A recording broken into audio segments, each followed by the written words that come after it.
La maladie mentale ou la maladie psychique est une maladie qui nous menace tous, qui nous concerne tous.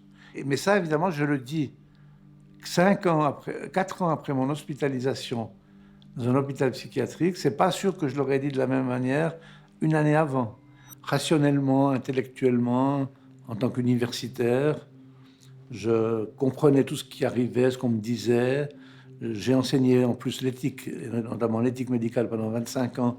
Donc toutes les questions que me posait le psychiatre, si j'étais d'accord ou non d'aller à l'hôpital, si je donnais mon consentement, c'était des questions que j'avais travaillées professionnellement pour les autres, mais qui ne m'avaient jamais concerné moi-même directement, en tout cas jamais de manière explicite. C'est ça qui est difficile. Il faut à la fois intégrer son diagnostic, le comprendre intelligemment, comprendre que peut-être qu'il est bel et bien vrai, mais de l'autre côté, il faut sans arrêt le contester.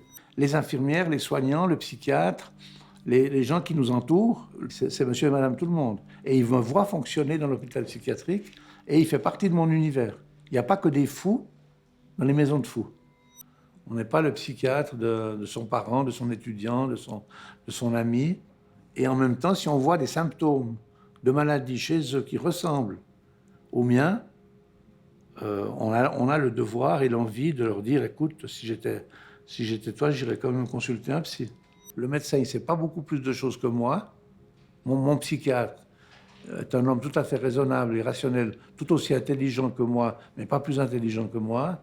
Mais il dispose d'une formation, d'un recul critique, tout outil de travail qui lui permet de m'aider, malgré qu'il a 40 ans de moins que moi.